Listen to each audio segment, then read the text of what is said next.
Porque aí quem perdeu aqui, tá? Vai ficar disponível lá na plataforma e no YouTube.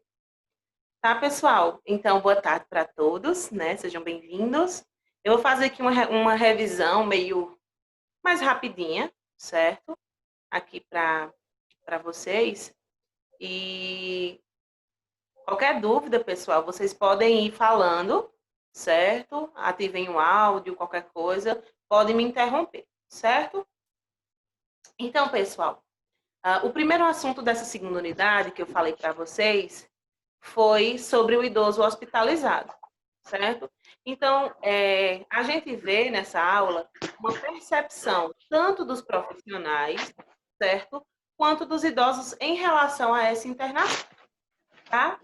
Um dos pontos que eu mais abordei é a questão da humanização, tá? Então, o tratamento humanizado, a cordialidade nesse tratamento com o idoso, porque muitas vezes a gente chega num hospital para ser atendido e é atendido daquela forma bruta, né? Então, assim, que a gente não leva esse tipo de tratamento para os nossos pacientes, principalmente para os idosos, porque, assim, se já é difícil, por exemplo, para nós, adultos jovens, ficar internados, imagina para um idoso, que tem toda aquela sua vida, toda a sua rotina, e de repente ele sair daquela rotina dele e ir para um ambiente, ficar preso em um ambiente, como um ambiente hospitalar, tá? Então, eu falo muito sobre isso, sobre a humanização, certo? Você tratar aquela pessoa da forma que você gostaria de ser tratado, é se colocar no lugar do outro, tá? Eu falo bastante sobre isso nessa aula, né? Eu acho que ficou até cansativo, né? Falo também sobre algumas... É isso na minha tela, pelo amor de Deus. Tá bom. Falo também sobre algumas doenças, né? Aqui, principalmente a hipertensão arterial, né? Que é uma das doenças mais prevalentes na terceira idade, certo? Então, a gente vê bastante idosos sofrendo aí com a hipertensão arterial e isso pode acarretar complicações e consequentes hospitalizações, certo? Espera aí, eu acho que tem alguém com somzinho. Deixa eu desativar aqui.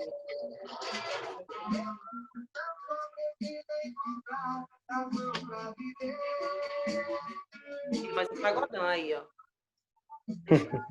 Deixa eu desativar aqui o áudio. Não, olha aqui.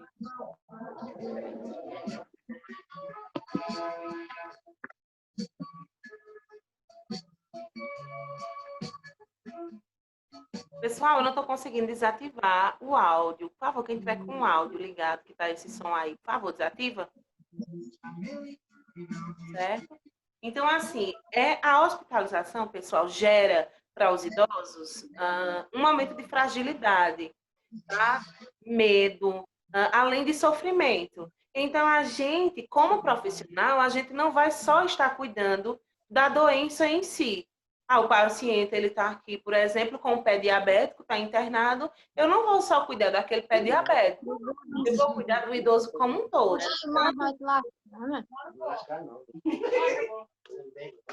Tanto físico quanto mental. Aquela nega daquele cabo aí de boa de saúde. Eita, bagulheiros de plantão. Pessoal, desliga o áudio aí, por favor, que eu não estou conseguindo, não.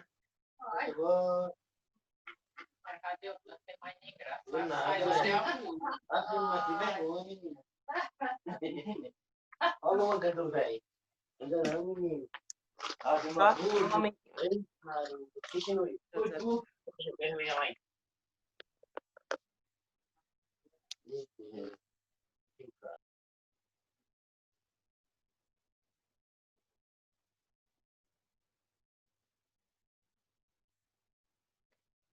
Pronto, pessoal. Tá todo mundo desativado o som. Aí quem precisar falar, aí ativa, tá certo?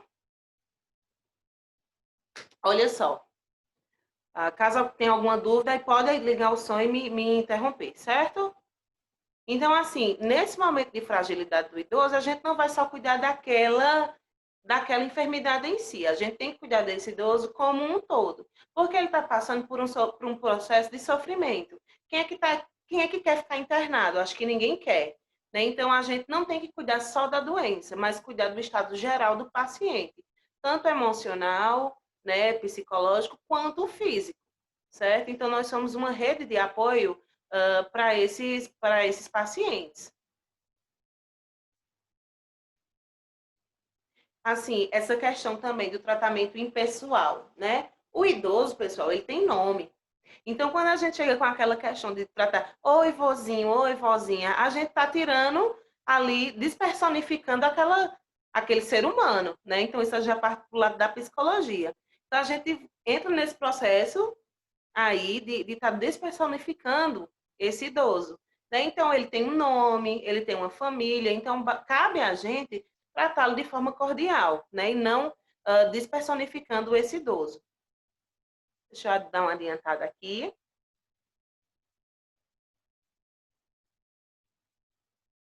Então, na prova, pessoal, eu abordei essa questão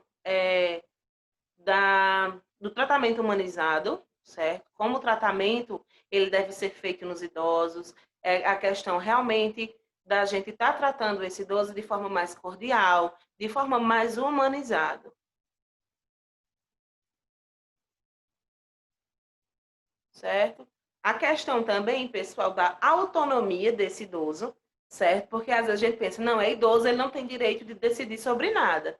Pelo contrário, a gente, quando qualquer tratamento que a gente vai fazer junto a esse idoso, a gente deve estar em contato com esse idoso, fazendo com que esse idoso participe também nas tomadas de decisão, certo? Não só a equipe tomar a decisão pelo idoso, mas fazer com que ele também participe, certo? Então, a gente dá essa autonomia, essa independência. Outra questão, pessoal, a gente estimular a independência desse idoso, certo? Então, a enfermagem, fazer com que esse idoso tenha autonomia, retome a sua capacidade funcional, ou seja, a gente sabe que ele vai perdendo, com o passar do tempo, o quê? A sua capacidade funcional. Então, ele vai deixando de fazer suas atividades de vida, ele não consegue mais se vestir, tomar um banho. Então, a enfermagem ela vai entrar também com esse autocuidado para o idoso, fazendo com que ele realmente volte a ter o autocuidado, certo? A gente reativar esse autocuidado, fazer com que ele consiga fazer algumas atividades que parecem ser bestas, mas para ele pode fazer toda a diferença. E aqui, ó, tem uma parte dessa aula também que eu falo sobre a percepção do idoso sobre estar internado. Então, ele diz que na maioria das vezes, né, é algo frustrante para ele, mas, assim, geralmente a equipe de enfermagem, principalmente, pessoal, nós da enfermagem fazemos a diferença, certo? Porque alguns afirmam que eles não têm tratamento adequado, certo? Aquele tratamento, aquele técnico, aquele enfermeiro que chega de cara feia, que atende mal, que não dá um bom dia, não é cordial. Então, isso realmente vai impactar na qualidade da nossa assistência, certo? Mas outros idosos, eles falam que tem afeto, tem amor, tem dedicação, tem respeito, e outros falam que falta justamente isso, falta afeto da gente. A gente chega lá no idoso, faz aqui a medicação e vai embora.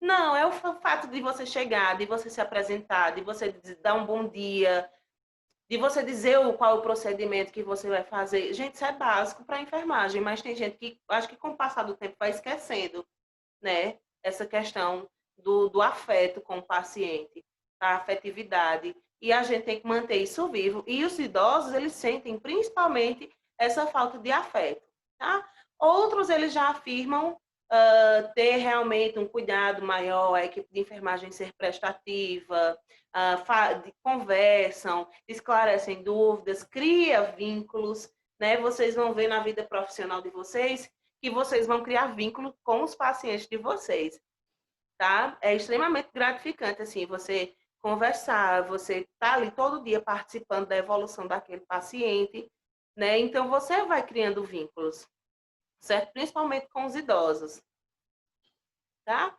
Então, nessa aula, pessoal, do idoso hospitalizado, é a questão da humanização, certo? Focar nesse cuidado,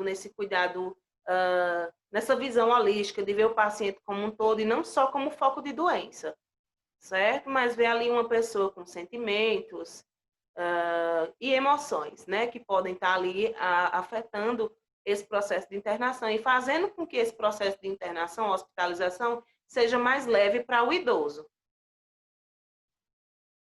Tá? Aqui, eu falo sobre assistência de enfermagem ao paciente idoso, certo? E na assistência de enfermagem, pessoal, eu foco muito na questão de autocuidado, como eu já falei para vocês, né? Quando a gente estudou lá a história de enfermagem, a gente viu algumas teorias, e uma das teóricas era Wanda Horta, né? Não sei se todo mundo viu história comigo, porque eu geralmente faço seminários, mas aí tem a questão de Wanda Horta. E Wanda Horta, ela falava o quê? Autocuidado, você cuidar de você mesmo.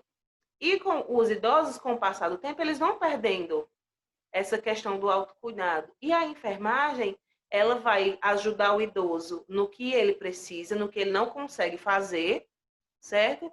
Mas se a gente vê que ele pode se vestir, que ele pode escovar um dente, que ele pode pentear um cabelo, a gente vai estimular ele a fazer isso sozinho, de forma independente, tá?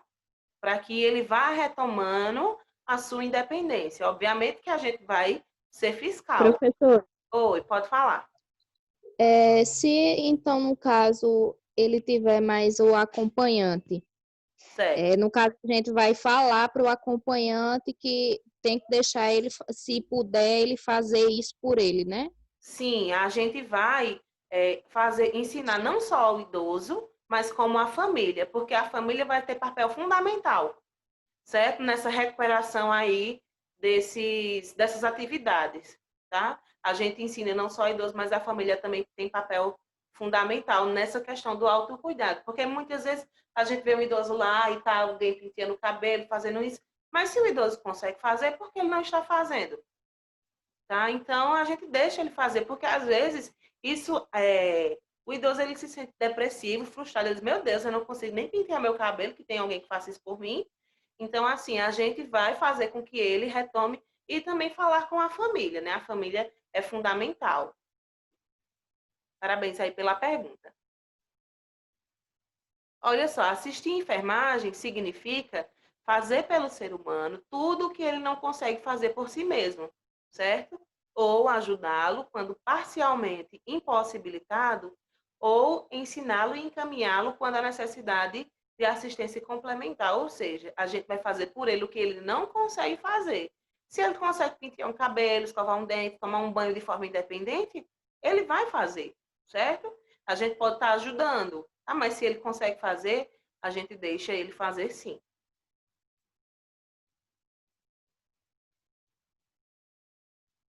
Olha só, eu acho que tem alguma questão na prova referente a esse slide aqui, certo?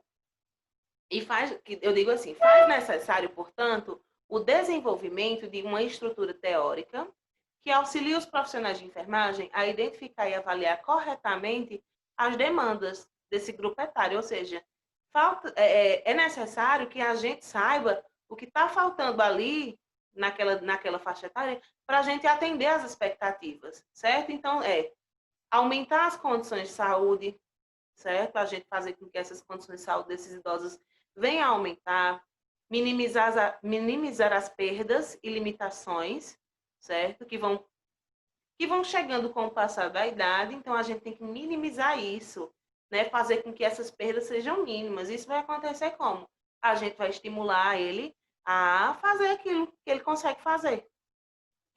Facilitar o diagnóstico e auxiliar no tratamento das enfermidades, certo? Então, no cuidado ali realmente físico da enfermagem. Deixa eu admitir aqui. E proporcionar conforto nos momentos de angústia, fragilidade, incluindo o processo de morte. né? Porque a gente viu em outras aulas que a depressão acomete bastante os idosos, certo? Então, é isso, é aumentar as condições de saúde, minimizar as perdas e limitações, auxiliar no tratamento das doenças e proporcionar conforto em todos os momentos para esse idoso. Os objetivos, pessoal, da enfermagem ao paciente idoso é estar ali de forma integral com o idoso, como a colega perguntou, né?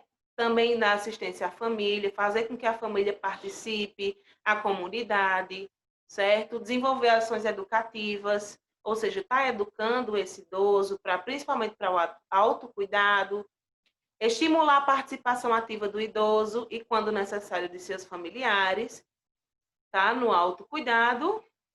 E cabe à enfermagem também encarar o processo de envelhecimento como um processo dinâmico, né? Que vai propiciar reflexões sobre o passado, não aquele envelhecimento de forma doentia, né? Mas fazer com que ele envelheça de forma saudável, de forma leve, que ele tenha alegria no processo de envelhecer, porque tem gente que vai ficando velho, vai ficando depressivo, né? Vai passando a idade, vai ficando depressivo.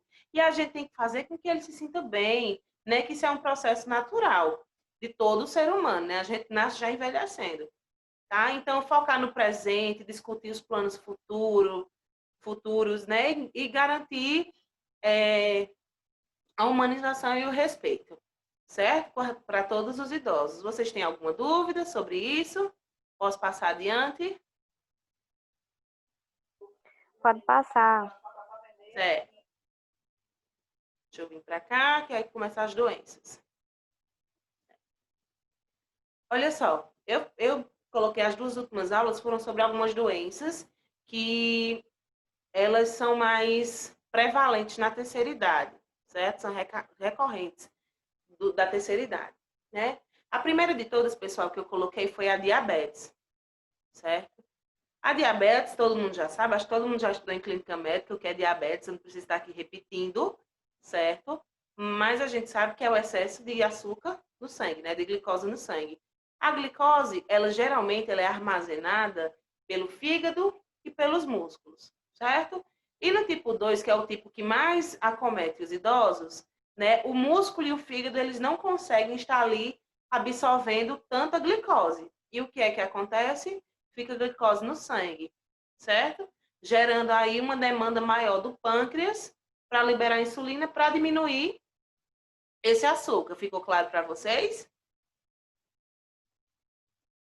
Se não ficou, falo que eu repito, tá?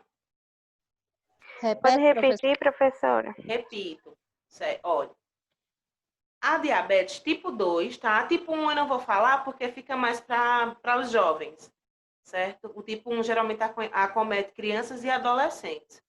O tipo 2 geralmente vem a partir dos 30 anos, com obesidade, idosos, né? Alguns históricos, esses fatores de risco aqui, ó. Né? Histórico familiar, obesidade, pressão alta, tolerância à glicose, negros, indígenas, certo? E as taxas ali de colesterol e triglicerídeos alteradas, certo? O que é que acontece nessa diabetes? Quando a gente come, né, os alimentos, eles possuem glicose, certo? E essa glicose dos alimentos, geralmente, elas ficam, né, tem a glicose das células para produzir energia, mas, bem resumidamente, a gente vai ter glicose armazenada no fígado e nos músculos, certo? O fígado e o músculo, eles armazenam glicose ali para que, no caso, a gente fique muito tempo sem comer, a gente vá perdendo, vai ficando sem energia, ele vai liberando, o fígado e o músculo vai liberando essa glicose, certo? Para suprir as necessidades do nosso corpo, tá? Então, ele vai ficar ali armazenando essa glicose, porque caso a gente necessite, ele libera. No diabetes tipo 2, o músculo e o fígado não conseguem ficar armazenando essa glicose. E o que é que acontece? Se ele não consegue armazenar, essa glicose vai ficar onde? No sangue, circulando no sangue, certo? Então, o que é que vai acontecer? Vai ficar mais glicose no sangue, e aí o que é que o corpo da gente quer fazer? Baixar essa glicose para ficar no nível normal. E quem que deixa essa glicose no nível normal? A insulina, tá? E a insulina, ela é produzida lá no pâncreas. Então, gera uma demanda. Se a gente está com o fígado e o músculo não estão armazenando glicose, essa glicose fica lá no seu sangue. Logicamente, o pâncreas vai ter que trabalhar mais para fazer com que essa glicose do sangue baixe. Isso vai gerar uma tolerância à glicose, certo? Que é a causa principal da diabetes tipo 2, certo? Vai ficar mais açúcar no sangue, porque o fígado e o músculo não estão conseguindo armazenar. O pâncreas vai ter que trabalhar mais para diminuir esse açúcar, certo? E não vai dar conta da demanda. Então, é basicamente aí a diabetes tipo 2, certo? Acho que tá certo, né? Aqui, ó, só explicando tudo que eu falei, certo, para vocês nessas aulas aqui. Deixa eu passar para frente. E aí, ó, esse ambiente da diabetes vai tornar o idoso mais sujeito, certo? Não só ao surgimento do problema, mas também a consequências graves da doença, da diabetes, tá? O risco de ter uma doença cardiovascular, o infarto, ela é maior. Complicações, né, que a gente vê bastante complicações pela diabetes nos idosos, que é amputação, né? A gente vai ali no trauma, o tanto de amputação que a gente vê em pacientes diabéticos não é brincadeira. Cegueira, baixa visão, catarata, certo? Glaucoma, tudo isso são complicações da diabetes, certo? Então, a gente tem que ter um cuidado maior com a diabetes nos idosos. E até insuficiência renal, pessoal, pode gerar, certo? E aí, geralmente, quem tem algum parente idoso que tem diabetes sabe que ela gosta de ficar assim, ó, descompensando, oscilando, ela fica lá oscilando, né? Então, a gente tem que ter bastante cuidado. E aí, ela pode estar incapacitando esses idosos, certo? Causando Alzheimer, eleva o risco de Alzheimer, de demências, certo? Neuropatia diabética, tá? Que essa neuropatia é aquela doença que faz com que o idoso ele vá perdendo a firmeza ali no andar, certo? Então, a gente tem que ficar de olho nessa glicemia dos idosos, nessa diabetes, porque ela traz sérios riscos à saúde.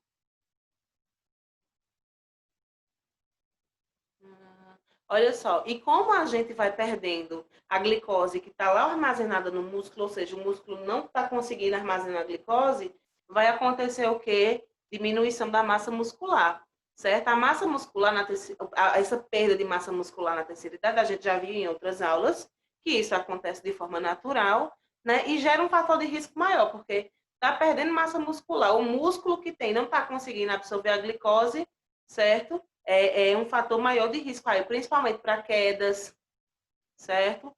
Para perder a firmeza no andar, certo? Então, a gente tem que ter um cuidado realmente, pessoal, redobrado com os idosos, certo? E aqui, ó, algumas complicações, como doenças renais, doenças nos pés e membros inferiores, como neuropatia, má circulação, que vai gerar o quê? Um pé diabético. Posteriormente, se não tratado, uma amputação, tá? Então, o cuidado tem que ser realmente ali, ó, ficar em cima desses idosos, tá? Para quê? Eles tomem a medicação correta e façam uma dieta adequada. Porque não adianta o idoso estar lá se enchendo de insulina o dia todinho, mas está lá tomando um café com açúcar, comendo macarrão, pão, biscoito, tudo que ele deve comer, né? Então, a gente tem que ficar de olho, não só na medicação, mas na alimentação. Tem que ser regrada realmente. Porque, às vezes, a gente consegue manter um nível de glicose adequado na gente só com dieta, certo? Então, a gente fica aí de olho. E a outra, né, que acomete bastante gente, não só idosos, né, mas também jovens, é a hipertensão, certo, pessoal? A gente sabe que é o aumento, a hipertensão é o quê? O aumento da nossa pressão, né, sistólica e diastólica, e aí a gente tem um parâmetro, né, que é 140/100, né, para ser considerado hipertensão. Tá? Então, são medidas ali repetidas, certo? Que vão, a gente sempre tá aferindo essa pressão, tá ela está elevada, acima de 140%, então a gente pode estar ali suspeitando de uma hipertensão. A gente realmente vai fazer alguns testes para estar diagnosticando com certeza, certo? Com o passar do tempo, a gente sabe que a aorta da gente, né? A gente viu lá na aula de envelhecimento fisiopatológico que as nossas veias, nossas artérias, elas vão enrijecendo com o tempo. Então, a aorta, pessoal, ela vai ficar rígida com o tempo e ela não vai conseguir lá estar pulsando para bombear esse sangue, tá? Então, vai levar algumas complicações, né? Que é o aumento da pressão, alteração no pulso, certo? Essa geralmente é a causa da hipertensão no pessoal da terceira idade. Deixa eu passar para cá. Então, a gente vai fazer a aferição da pressão nesses idosos, como a gente faz, certo? Geralmente, se a gente for fazer a medida dele, se ele, por exemplo, a gente está lá no posto de saúde, esse idoso chegou, veio andando, então a gente vai deixar ele sentado por alguns minutos, deixa ele 10 minutinhos sentados, descansando, repousando, para não dar alteração nessa pressão, né? A gente pergunta se ele tomou café há pouco tempo, se ele se alimentou há pouco tempo, porque isso pode alterar, certo? A gente vai deixar ele sentado, pernas descruzadas, né? Os pés apoiados no chão e com o braço, né? Deixa eu ver se dá para vocês verem. Aqui vai ficar mais ou menos na altura do coração, aqui, né? Aqui assim, mais ou menos na altura do coração, certo? Para que essa medida não dê alteração, certo? Pode ser tanto no lado direito quanto no lado esquerdo.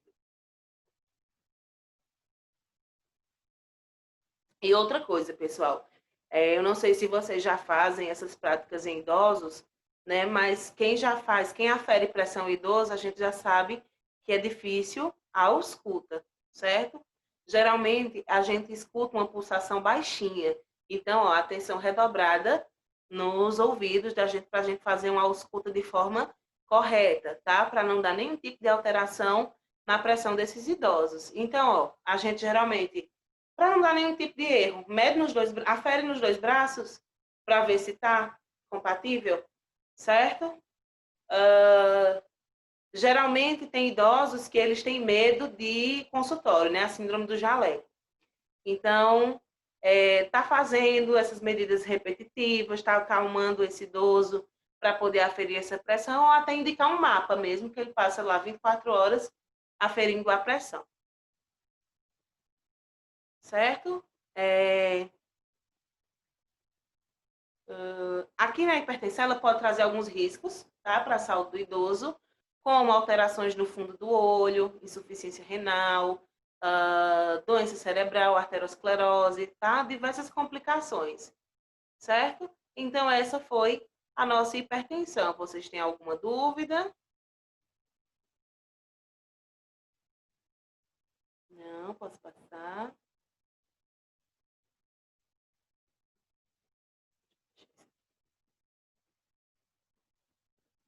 Porque esse meu computador é bem rápido, tá, gente?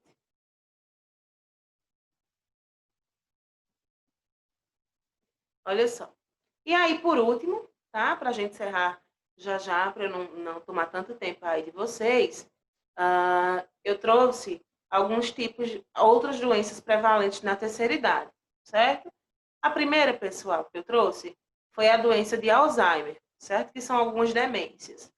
O Alzheimer, a gente sabe que ele tem um início leve, não é nada assim da noite para o dia esqueci de tudo. Não, tá? É algo que vai vendo assim, começa leve e vai aumentando, né? A gente vai perder a memória, vai ter um declínio cognitivo, certo? Lento e progressivo, é o que vai sendo elevado aos poucos, tá? Então, ele vai começar assim, com dificuldades, para estar lembrando, por exemplo, de algo que aconteceu semana passada, né? Mas ele começa a se recordar de coisas de um passado mais distante, tá?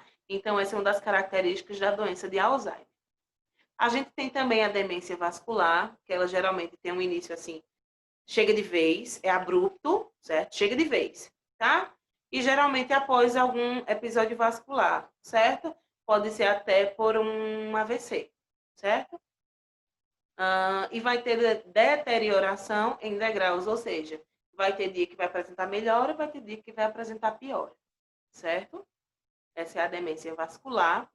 Tem as demências dos corpúsculos de Lewy, certo? Que é geralmente aquele pessoal que tem alucinações, né? E são alucinações, assim, bem formadas, né? Eu vi um cachorro roxo de língua azul com os olhos verdes. É algo bem, assim, formado mesmo. É algo que parece real. E também pode apresentar um parkinsonismo precoce, né? Que são os tremores. E a doença de Pick, tá? Ela pode surgir a partir dos 45 anos e as características são mudança na personalidade e no comportamento, né? E também alteração na linguagem. Por exemplo, a pessoa é uma pessoa tímida, recatada, de repente essa pessoa está com um comportamento sexual aflorado, né? Falar demais, como eu falo assim, tá falando, né? Hiperfagia, né? Sentir muita fome. Então, né, isso pode ser aí alguma característica de doença de Pick. O Parkinson, a gente sabe que ela é uma doença degenerativa do sistema nervoso, certo? E vai começar a causar danos às células do cérebro, né? E fazem com que a dopamina caia, e aí começa o mal de Parkinson, né? Geralmente começa com um tremor nas mãos, né? Na mão, e aí ela vai progredindo, certo? Até realmente ficar ali com um tremor mais pesado, né? Movimento lento, rigidez e perda de equilíbrio, né? Que isso acontece geralmente no Parkinson, né? E os medicamentos, pessoal, eles ajudam sim a controlar os sintomas do Parkinson, né? O Parkinson, ele não vai ter a cura definitiva, mas a medicação, ela ajuda a controlar os sintomas, certo? Ela dá ali uma segurada nesses sintomas, uma aliviada. Depressão, a gente sabe que é bastante prevalente nos idosos, né? A depressão, ela é uma tristeza profunda, né, pessoal? Ela é duradoura, né? E aí a gente sabe que os idosos, eles podem estar passando por passou por alguma perda, perdeu um cônjuge, um familiar, e ele vai ficando deprimido, aquela tristeza profunda, ou sentimentos ruins, pensamentos ruins, como eu sou inútil, eu não sirvo mais para nada, né? Então, isso pode estar causando a depressão nesse idoso, certo?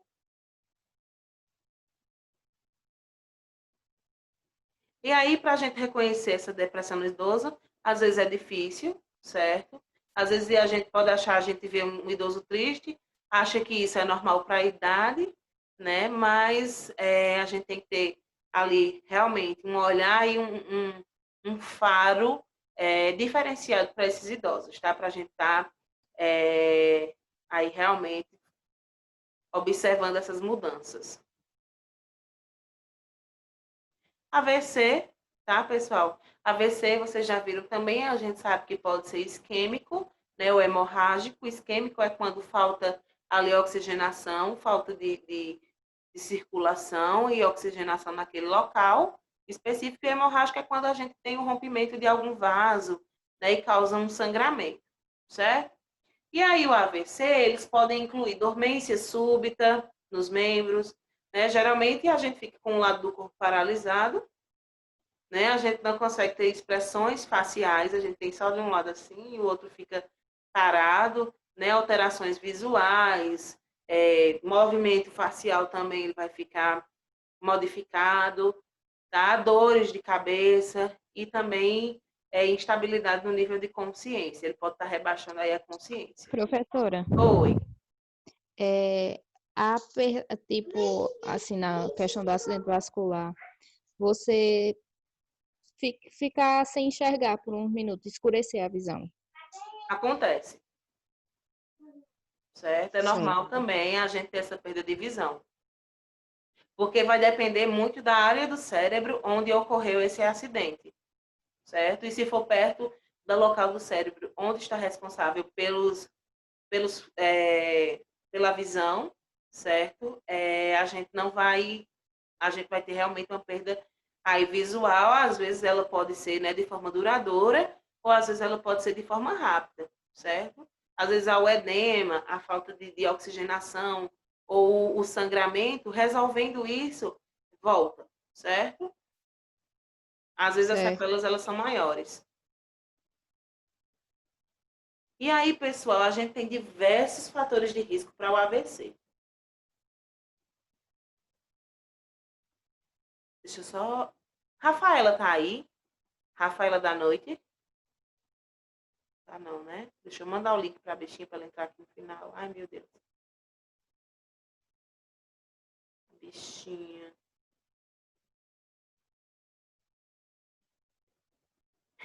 Ela falou comigo de 3h15, eu só vi agora. Alguns fatores de risco para o AVC, a gente sabe que a idade, né, com o passar da idade vai aumentando. Hipertensão, pessoal, fumo, diabetes, colesterol e triglicerídeos, sedentarismo, né, arritmias cardíacas, né, sobrepeso e obesidade, né? Então, tudo isso vai influenciar para ocorrer o AVC, certo? A pneumonia, pessoal, é outra doença que a gente vai ver quando vocês estiverem trabalhando, vocês vão ver o tanto de idosos hospitalizados por pneumonia, tá?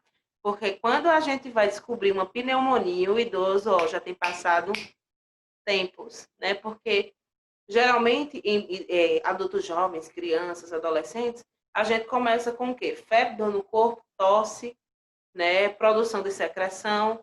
E nos idosos a gente não tem esses sintomas comuns, certo? Geralmente, a pneumonia nos idosos ela vai se dar de forma diferente, né? Deixa eu só colocar aqui nos sintomas. Passa esses fatores de risco. Olha só. Esses sintomas de tosse, febre, falta de ar, cansaço que a gente tem, os idosos eles não podem não sentir. Então fica muito difícil a gente dizer, ele está com pneumonia. Porque olha só o que os idosos vão apresentar. Confusão mental, distúrbio no humor, incontinência, inapetência, perda de peso, síncope, quedas. Então, quem vai dizer que um idoso ele está com pneumonia? Então, fica muito difícil a gente diagnosticar, porque às vezes começa com uma falta de apetite, não quero comer, aí começa ali com incontinência, aí depois fica lá confuso mentalmente. Quando vai surgir uma febre, já é tarde. Às vezes dá uma infecção urinária e você depois que descobre a pneumonia, né? A gente vê, ele não tá urinando, vamos levar para o médico. Aí quando vai, chega lá, o paciente está com pneumonia. Então, às vezes, ela é descoberta de forma acidental, porque os idosos eles não apresentam os sintomas clássicos da pneumonia.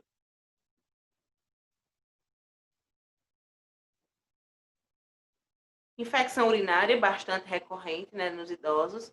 Também é uma causa muito alta de internação, principalmente em pacientes diabéticos, tá, pessoal? E aí eu não preciso estar entrando em detalhes sobre infecção urinária, porque eu acho que vocês já viram em nefrologia. Eu acho que é com o Anderson, né? Acho que é. E aí ele... Sim, Acho que vocês já viram, reviram e cansaram de ver nefrologia. com certeza. Então, assim, vocês sabem as causas da infecção urinária? E nos idosos ela é bastante prevalente, tá? Então, a gente fica atento. Quando é um idoso que faz uso de fralda, a gente está observando a quantidade dessas fraldas que a gente não está vendo urina, está demorando muito entre uma urina e outra. Né? Acho que quando o idoso ele faz uso da fralda, a gente consegue observar melhor. Né? E se o idoso não fizer uso da fralda, por exemplo, a gente vai estar observando. Ele está demorando aí no banheiro, está relatando dor ao urinar, certo? Então, tudo isso a gente fica de olho para encaminhar ele rapidamente para o hospital, para estar fazendo o tratamento adequado. Para não, a gente tem casos, né, de até infecção generalizada por causa de uma infecção urinária. Acho que a Tainara vai falar. Não, vou não. É porque ativou o microfone, eu fiquei esperando. Certo? Os sintomas, vocês já sabem, né, da infecção urinária, mas aí nos idosos eles podem surgir também algumas mudanças no humor, certo? Rejeição a banho, higiene pessoal, isso é tão comum, minha gente, idoso sem querer tomar banho. Agressividade ou muita calmaria no comportamento, certo? E aqueles sintomas clássicos também da infecção urinária podem surgir aí nos idosos. Deixa eu ver aqui, falta quedas. Só falta quedas, pronto. E por último, pessoal, a última é a enfermidade recorrente, que não é nem enfermidade, é mais um resultado, né? São as quedas, né? Eu acho que aqui bastante gente conhece idosos e sabe que idoso ele tende a cair, né? A diabetes, ela vai causar o quê? Enfraquecimento dos músculos, né?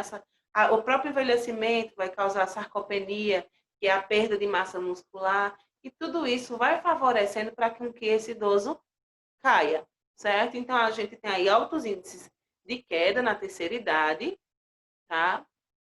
E aí a gente tem, ó, as queixas, os fatores de risco são idade, sexo feminino, as mulheres caem mais do que os homens, história prévia de quedas, imobilidade, baixa aptidão física, fraqueza muscular de membros inferiores principalmente, equilíbrio diminuído, marcha lenta, né? Esses são alguns fatores, até a polifarmácia, pessoal. A gente toma muitas medicações, às vezes pode causar um efeito colateral no idoso, como síncope, ele ficar tonto e cair, tá? Então, a gente tem diversos fatores de risco. Deixa eu ver aqui. Aqui tem muito texto. Deixa eu só dar uma adiantada.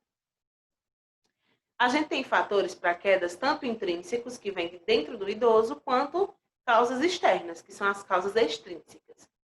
Os fatores intrínsecos, eu falei bastante agora, né? Como perda da força muscular, osteoporose, né? Anormalidades para caminhar, arritmia cardíaca, alteração da pressão,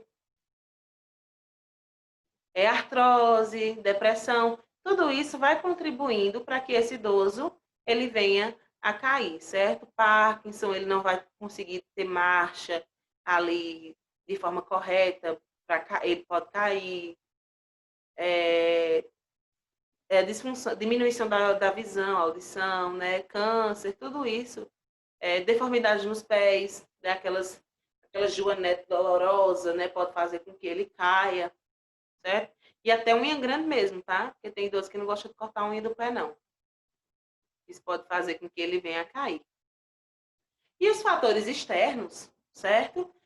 Isso aí são coisas que a gente pode estar modificando para evitar as quedas, certo? Iluminação, né? A gente pode deixar os ambientes mais claros, arquitetura, a questão da disposição dos móveis, adaptação de banheiro por barra, não deixar tapete, nem tem gente que gosta de passar cera lá no chão da casa para ficar escorregando, não fazer isso, certo? As cores, né? Ambientes claros, fazer exame oftalmológico regularmente, manter nível de vitamina D adequado, fazer uma suplementação, tomar banho de sol também para aumentar essa vitamina D, fazer exercícios físicos, né, para aumentar aí o tônus muscular, tá? E aí a gente vai fazendo calçados, né? Às vezes idoso usa a japonesa, né? A japonesa não, as havaianas, né? Usa aquelas chinelas de dedo. E aí, às vezes eles não conseguem realmente segurar a havaiana e cai. Então, usar um calçado que agarre no pé, né? Que tenha velcro, que feche, que segure bem o pé, para que ele não venha a cair futuramente, certo? Amarrar cadarço, usar sapatos antiderrapantes, tá? Evitar a bebida alcoólica, que a gente sabe que, às vezes, alguns idosos gostam de passar do ponto. Né? Então, tudo isso vai fazer com que esse idoso tire mais os riscos de quedas desses idosos. Certo, pessoal? Certo. Alguma dúvida? Não. Deixa eu só tirar aqui da minha tela para ver vocês. Deixa eu fechar isso aqui. Pronto. Deixa eu ver quem é que está aqui. Pronto. Vocês são todos de uma turma só? Eu Acho que a sou da maioria. noite. Eu sou 2019 por Pronto. Toda Mas aí, aqui está o nome de vocês mesmos, né? No Zoom. Tá, o meu tá. Pronto. Para Porque eu dela vou tirar a print da tela para dar o ponto de vista de vocês, tá? Tá bom. Tudo bem? Aí eu vou ver se encaixa na primeira ou na segunda nota, certo, pessoal? Tá. Eita, todo mundo ligando a câmera para ver as carinhas. Olha só. Deixa eu ver quem mais. Professora, não vou ligar não, que a situação aqui tá grave. Não falei, mulher, eu acabei de chegar do trabalho. Eu ia almoçar, eu nem almocei, vim direto para cá, porque da aula, né? Já tinha marcado, já tinha furado também, né? Não podia. Certo? Então eu vou tirar um print da tela. Sorriam. Tá? Vou tirar um print aqui. Alguém mais vai ligar a câmera? Não. Certo. Não. Vou tirar print, tá? Sorriam. Pronto. Print tirado, certo? Tirei mesmo, tirei. Pronto. Então, até a próxima, pessoal. Espero que isso tudo passe logo para que a gente possa se encontrar, se reencontrar, né? E dar continuidade aí. Vocês já estão encerrando, daqui a pouco tem estágio. Espero que tudo isso passe logo para que a gente possa se reencontrar. Aí que venha logo uma vacina, em nome de Jesus. Em nome de Jesus. Amém. Amém. E Obrigada, a gente vai estar de volta, vai estar fazendo prática, vamos estar furando aí o pessoal. Certo? Não vejo a hora. Pessoal, oi? Aglomerar muito depois de tudo isso. Aglomerar bastante. Saudades da aglomeração. Isso. Ei, pessoal, então é isso. Um cheiro para todas e todos. Tinha um rapaz aqui que eu não lembro o nome. Mas depois vocês me passam o nome dele, que ele estava aqui. Mas ele não está mais, certo? Aí, fiquem com Deus, se previnam, certo? Usem máscara e distanciamento social. Tá? Um cheiro e até a próxima. Tchau, pessoal. Fiquem com Deus. Tchau. Deixa eu